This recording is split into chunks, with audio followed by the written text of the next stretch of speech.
नमस्कार. कृषी दर्शन या कार्यक्रमामध्ये आपल्या सर्वांचं मनपूर्वक स्वागत. सध्या महाराष्ट्रात अंदाजे 10 लाख हेक्टरपेक्षा जास्त क्षेत्रावर विविध पिकांसाठी ठिबक सिंचन पद्धतीचा अवलंब केला जातोय. या ठिबक सिंचन पद्धतीद्वारे शेतात सर्वदूर समप्रमाणात आवश्यक तितकं पाणी देता येतं. यामुळे आपण आपल्या पाण्याची 50% अधिक बचत करू शकतो आणि आपल्या उत्पादनातही वाढ होऊ शकते.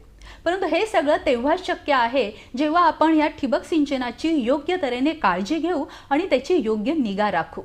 ठिबक सिंचनाची योग्य काळजी कशी घ्यायची, त्याची निगा कशी राखायची, हाच आजचा आपला विषय आहे. आणि या विषयावर चर्चा करण्यासाठी आज आपण आपल्या स्टुडिओमध्ये डॉक्टर सुनील गोरंटीवार आणि डॉक्टर सुधीर दहिवाळकर यांना आमंत्रित केलेला आहे. डॉक्टर सुनील गोरंटीवार हे राहुरी येथील महात्मा फुले कृषी विद्यापीठातील जलसिंचन आणि निचरा अभियांत्रिकी विभागाचे प्रमुख आहेत. तसंच डॉक्टर सुधीर दहिवाळकर हे भूजल संशोधन प्रकल्पाचे संशोधक अभियंता आहेत. सर नमस्कार. आपल्या दोघांचंही कृषी दर्शनमध्ये मनपूर्वक स्वागत.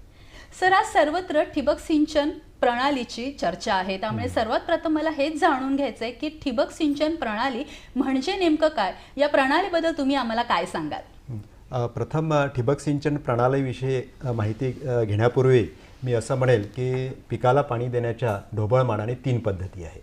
एक म्हणजे प्रवाही सिंचन पद्धत, त्याला आपण प्रचलित सिंचन पद्धत असं म्हणतो, कारण शेतकरी त्या पद्धतीचा मोठ्या प्रमाणावर वापर करतात.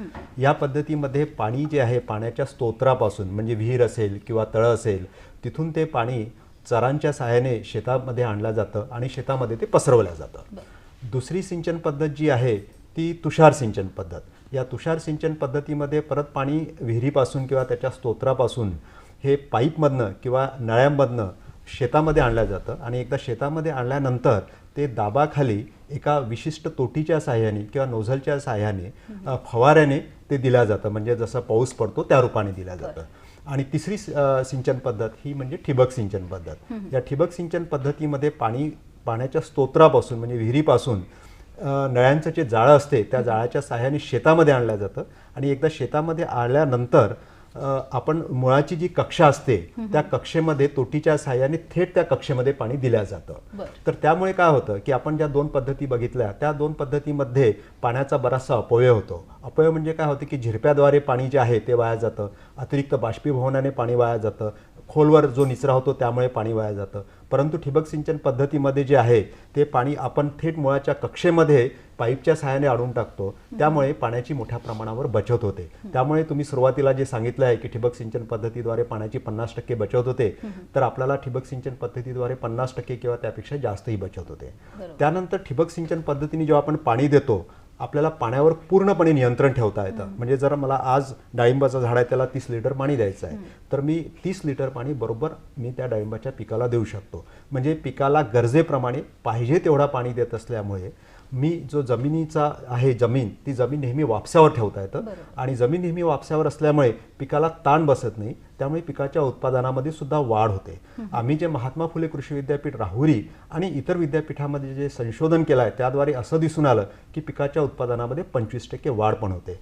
आणि यासोबत त्याचे काही फायदे आहेत. म्हणजे जसं खत आहे, आपल्याला माहिती आहे खत किती महाग आहे, तर आपण जर पाण्यासोबत विरघळणारी खते दिली तर खताच्या वापरामध्ये सुद्धा 25% बचत होतं.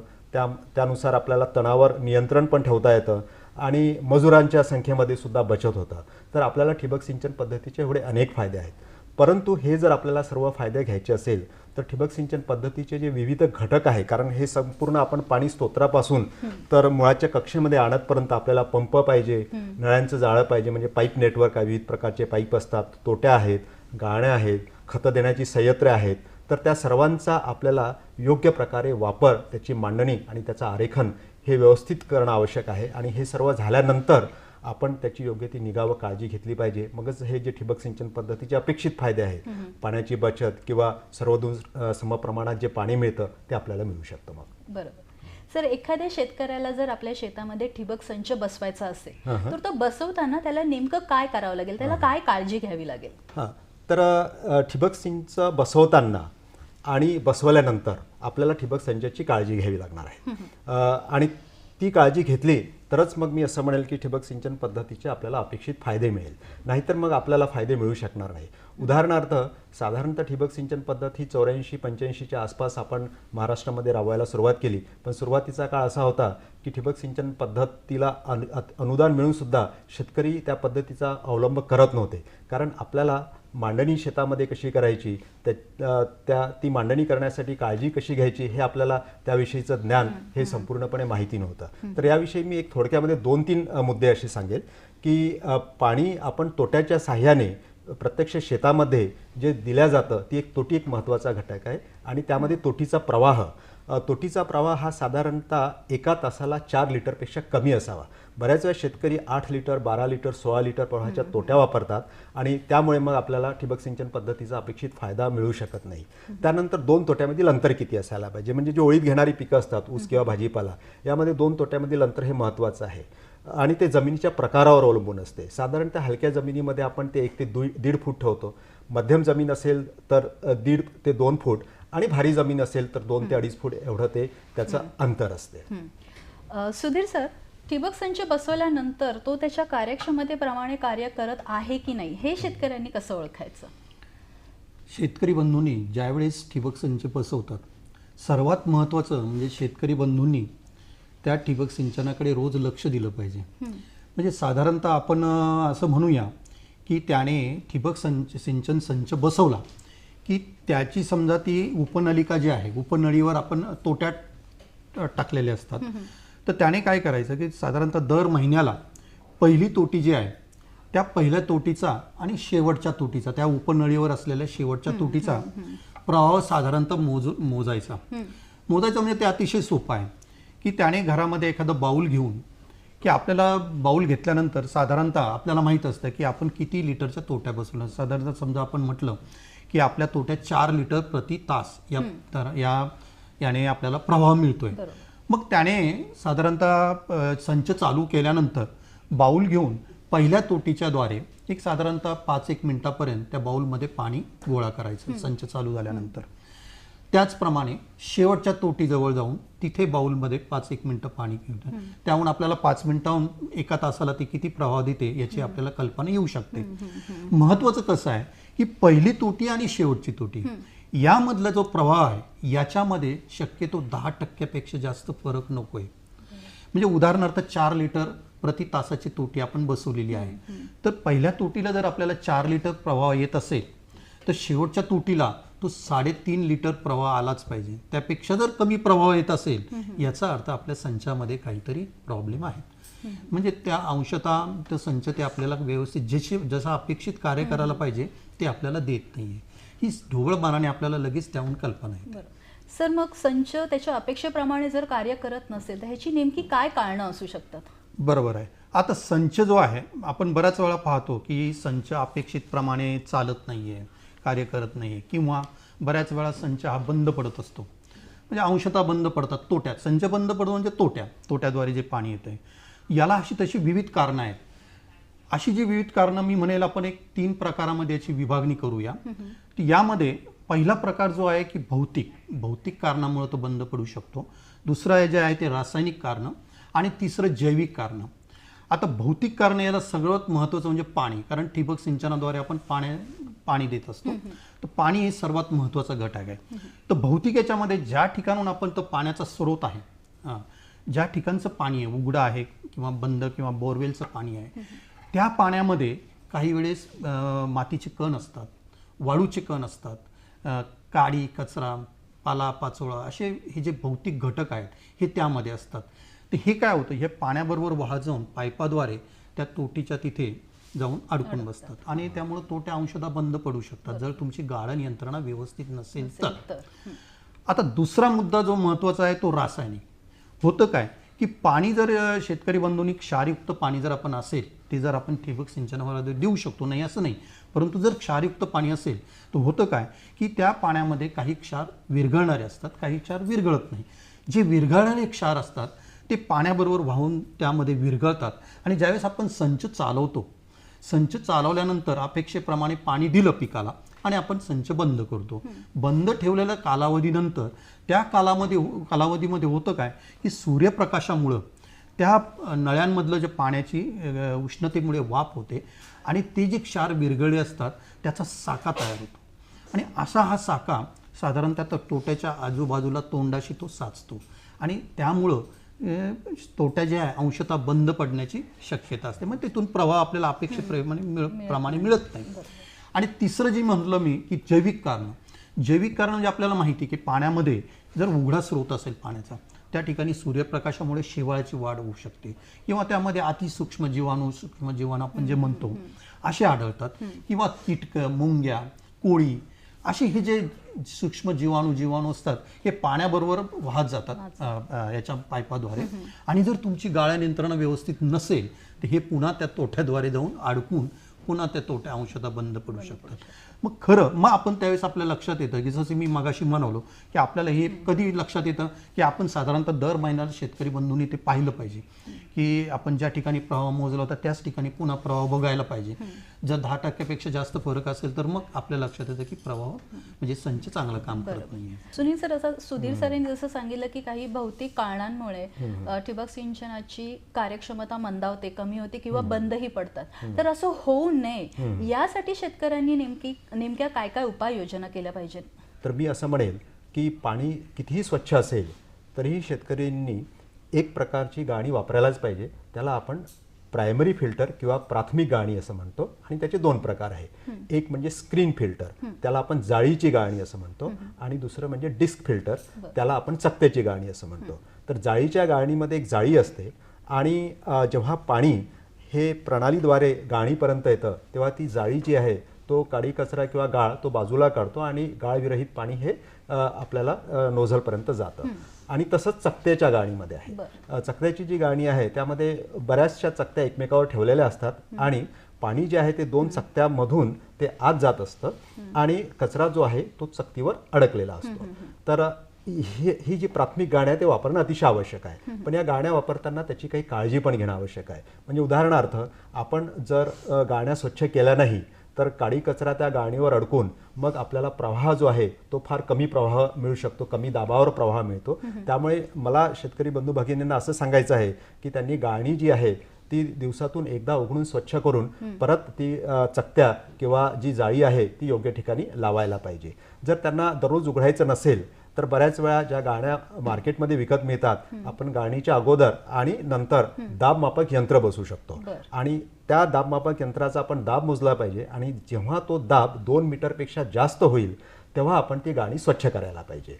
तर हे झालं आपल्याला प्रायमरी किंवा प्राथमिक गाणी. पण शेतकऱ्यांना असं वाटत असेल की मला ही गाणी वारंवार स्वच्छ करावी लागत आहे, याचा अर्थ आपल्याला दुसऱ्या प्रकारची पण गाणी बसवणं आवश्यक आहे. की जसं मगाच जे सांगितलं आहे की भौतिक आणि जैविक कारणं, जर पाण्यामध्ये शेवाळ आणि पालापाचोळा खूप असेल आणि तो सरळ जर स्क्रीन फिल्टर किंवा डिस्क फिल्टर आता मी सांगितलं तिथं गेला तर त्या गाण्या वारंवार बंद होईल. मग त्यासाठी आपल्याला सँड फिल्टर, वाळूची गाणी आहे ती वापरायला पाहिजे. वाळूची गाणी म्हणजे एक टाकं असतं आणि त्यामध्ये साधारणतः 75% आपण वाळू भरलेली असते आणि पाण्याचा प्रवाह आपण त्या टाकीमधनं आत घेतो आणि जे शेवाळ आणि पालापाचोळा आहे त्या वाळूमध्ये साचलेला जातं आणि शेवाळ आणि पालापाचोळा विरहित पाणी हे आपल्याला ठिबक सिंचन प्रणालीमध्ये मिळतं.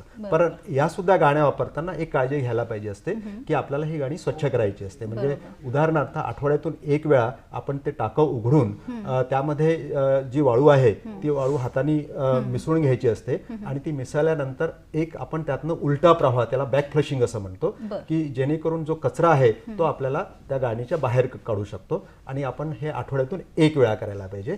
आणि त्याचप्रमाणे आपण त्या गाणीच्या अगोदर आणि नंतर दाबमापक यंत्र जर बसवली असेल आणि त्या दाबमापक यंत्रातील दाबाचा फरक हा 5 मीटरपेक्षा जास्त झाला की मग मात्र आपण परत मी तुम्हाला जे आता बॅक फ्लशिंग सांगितलं ते करणं आवश्यक आहे.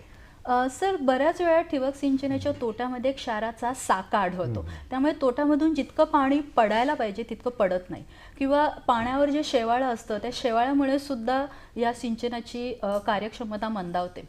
तर असं होऊ नये तर यासाठी शेतकऱ्यांनी काय करावं? बरोबर आहे. मगाशी आपण जे म्हणालो की रासायनिक कारणाने सुद्धा तोट्या बंद पडू शकतात. तर रासायनिक कारणाचं म्हणजे मी सांगितलं मगाशी की काही जे क्षार विरघळतात आणि मग ते विरघळल्यानंतर आपण संच बंद केला की उष्णतेमुळे त्याचा वाफ होऊन त्याचा साका तयार होतो आणि मग ह्या तोट्या बंद पडतात.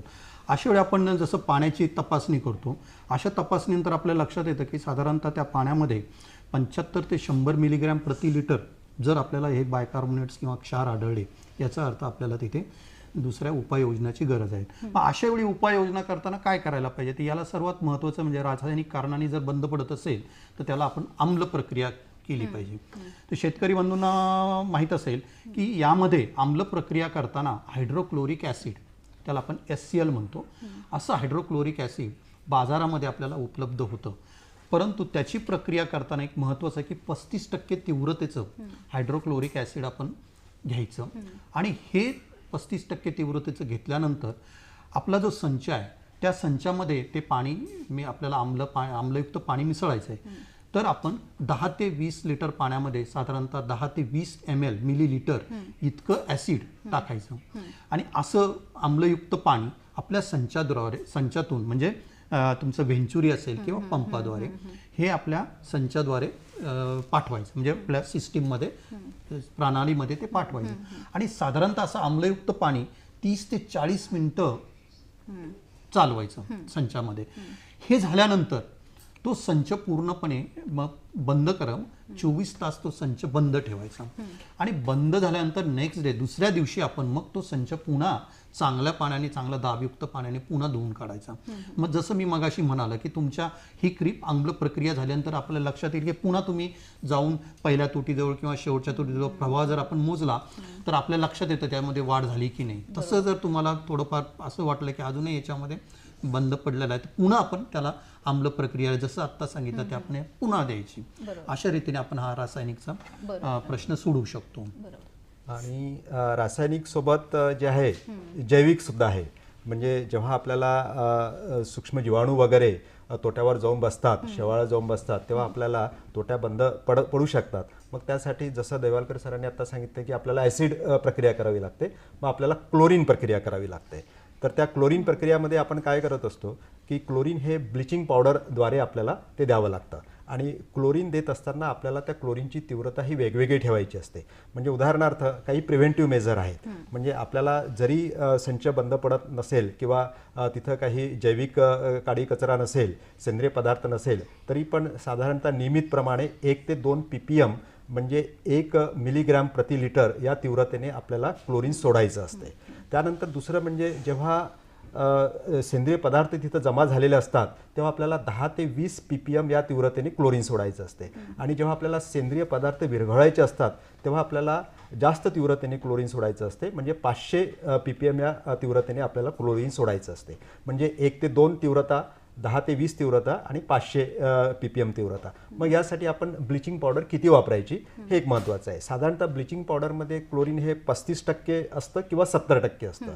एक मी उदाहरण देतो. जर 35% तीव्रतेचं जर आपण क्लोरीन वापरलं म्हणजे ब्लिचिंग पावडर वापरली तर मग त्यामध्ये आपल्याला 1 ppm जर आपल्याला तीव्रतेने क्लोरीन सोडायचं असेल तर आपल्याला 1000 लिटर पाण्यामध्ये साधारणतः 2.5 ग्रॅम ही क्लोरीनची पावडर टाकावी लागते.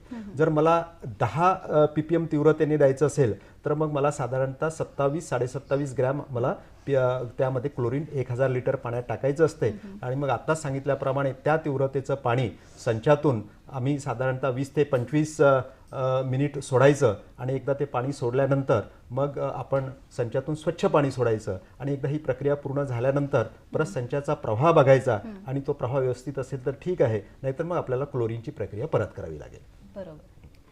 आपल्या सगळ्यांच्या लक्षात आलंच असेल की ठिबक सिंचन पद्धतीचा जर आपल्याला अवलंब करायचा असेल आणि आपण तो जर योग्य पद्धतीने केला तर त्याच्यापासून आपल्याला कितीतरी मोठमोठे फायदे होऊ शकतात. पण हे फायदे आपल्याला तेव्हाच होऊ शकतात जेव्हा आपण त्याची योग्य निगा राखू, त्याची योग्य काळजी घेऊ. आणि सगळ्यात महत्त्वाचं म्हणजे पाणी याला आपण जीवन असं म्हणतो. तर ह्या जीवनरूपी पाण्याची आपण अधिकाधिक बचतसुद्धा करू शकतो आणि त्याचबरोबर आपल्या उत्पादनात सुद्धा वाढ होते. सर, आज तुम्ही दोघंही इथे वेळात वेळ काढून आलात आणि आमच्याबरोबर या विषयावर इतकी छान चर्चा केली, आम्हाला इतकं चांगलं मार्गदर्शन केलं, त्याबद्दल सह्याद्री वाहिनी आणि आमच्या संपूर्ण टीमतर्फे मी तुमच्या दोघांचेही मनपूर्वक आभार मानते. धन्यवाद.